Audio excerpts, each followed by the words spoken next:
निदा खान ने सबा इब्राहिम को दूध में से मक्खी की तरह निकाल के क्यों फेंका?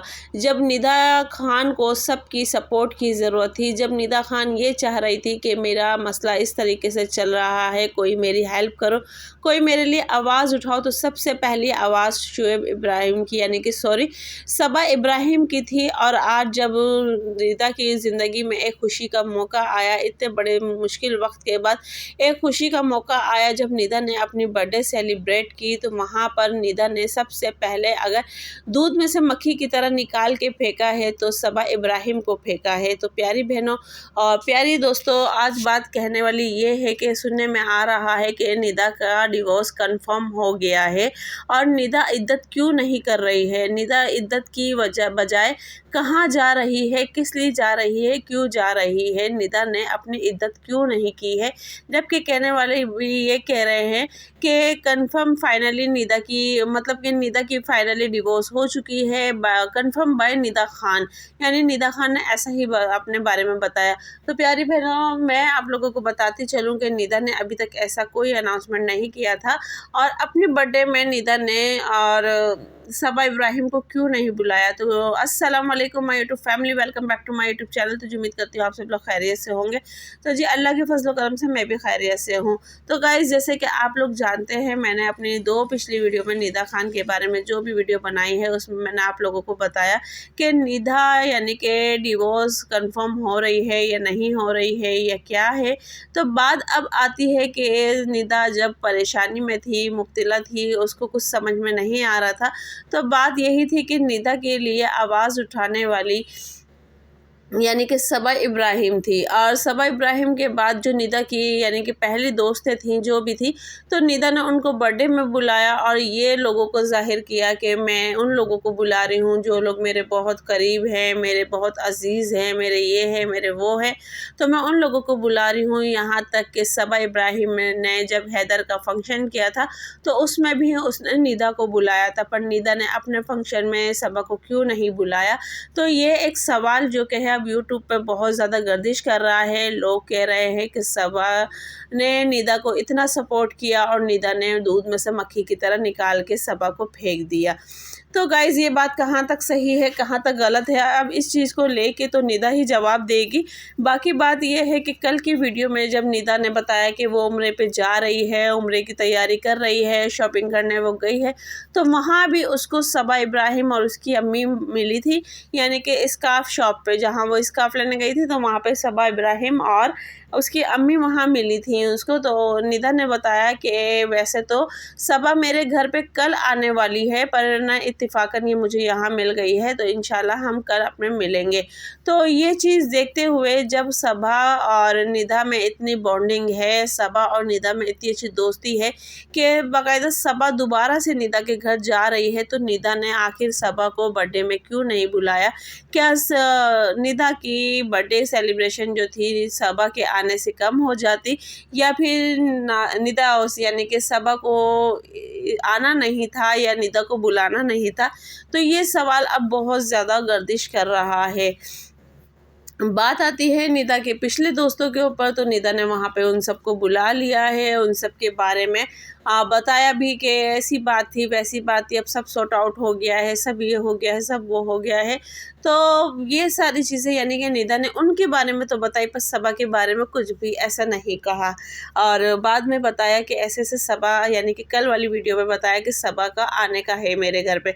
अब वो सबा क्यों आ रही है, किस लिए आ रही है, कैसे वजह से आ रही है, तो वो अब हमें नेक्स्ट वीडियो में निदा के मिलेगा देखने को, या फिर सबा इब्राहिम की वीडियो में देखने को मिलेगा। अब बात करते हैं निदा की डिवोर्स के ऊपर कि निदा की डिवोर्स का कहा जा रहा है कि निदा की डिवोर्स कंफर्म हो गई है। कंफर्म अगर निदा की डिवोर्स हो गई है तो निदा को इद्दत करनी चाहिए थी। बहुत से लोगों ने इद्दत को लेके तो इतने फतवे निकाल दिए हैं, निदा के इतने फतवे निकाल दिए हैं कि इद्दत किस किस टाइप की होती है और किस किस जगह पे की जाती है।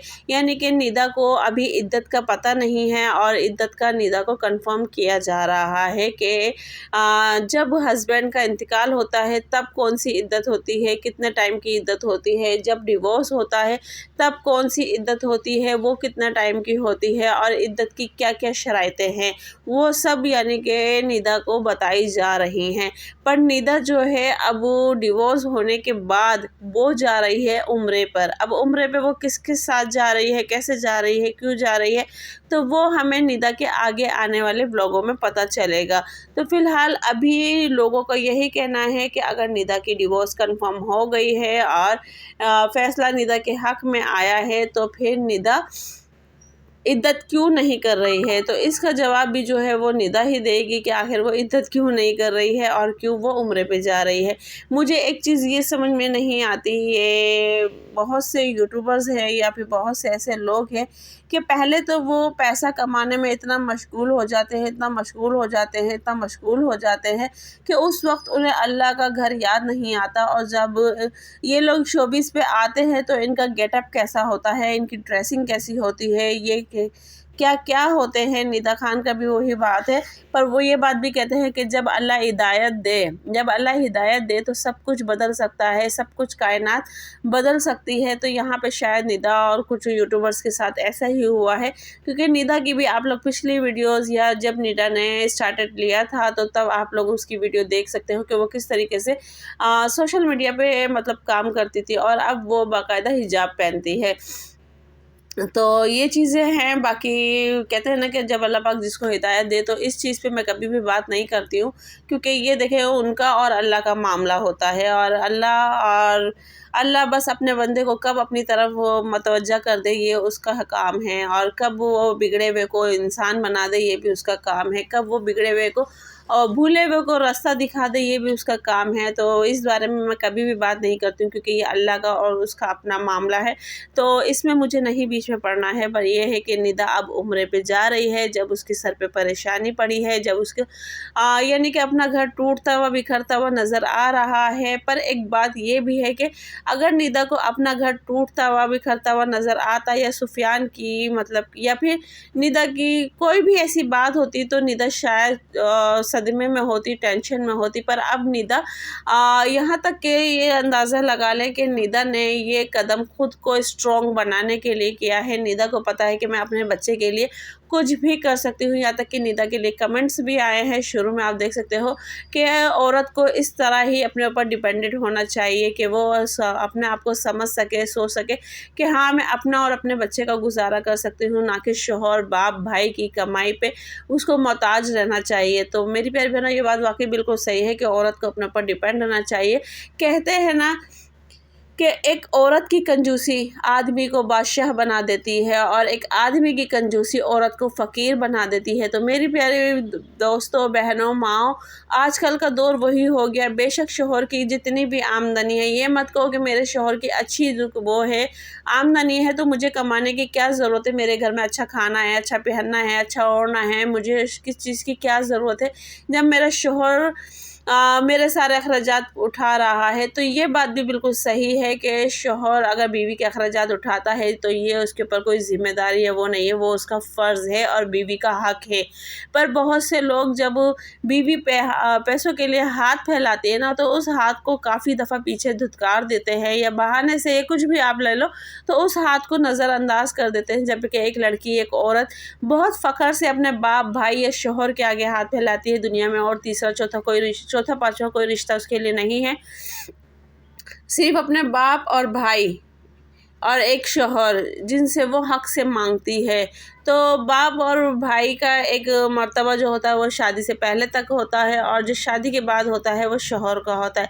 पर बाप भाई से मांगते वो कभी भी अपने आप को फ़कीर महसूस नहीं करती, पर शौहर के आगे हाथ फैलाती हुई वो अपने आप को फ़कीर महसूस करती है। तो इस बात से मेरी कौन कौन इत्तिफ़ाक़ रखता है तो प्लीज़ कमेंट्स बॉक्स में लाज़िम बताइएगा।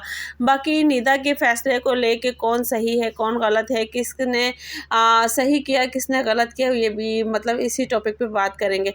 अब बात ये आती है कि एक कमेंट्स ये भी आता है, आपने शुरू में देखा होगा कि निदा के कमेंट्स को लेके कि सुफियान वाकई बहुत गलत कर रहा है। सुफियान के चैनल पे निदा और सुफियान दोनों की मेहनत बराबर है और सुफियान ने पूरा चैनल खुद ही हड़प लिया।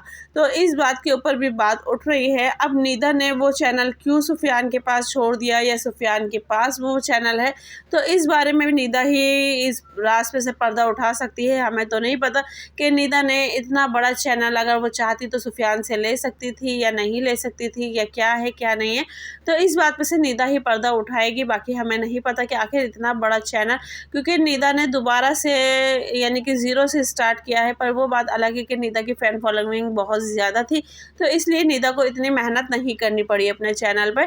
तो कहते हैं ना कि बना बनाया खीर, बना बनाया वो हलवा मिल गया है। तो बाकी इतनी मेहनत निदा को नहीं करनी पड़ी है। यूट्यूब पे बस आते ही माशाल्लाह उसका चैनल, एक मैं तो सब कहूँगी कि एक वीडियो में ही उसका चैनल मोनेटाइज हो गया होगा।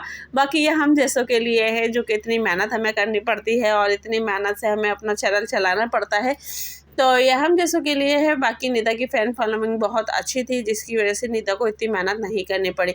अब ये बात आप लोग बताएंगे कि वाकई सुफियान ने गलत किया है कि निदा का चैनल ले लिया है, या फिर चैनल सुफियान का ही था। तो ये बात आप लोग कमेंट्स में बताइएगा मुझे, या फिर निदा खुद बताएगी कि भाई वाकई ये चैनल सुफियान का था या निदा का था, या दोनों का मुश्तरका था।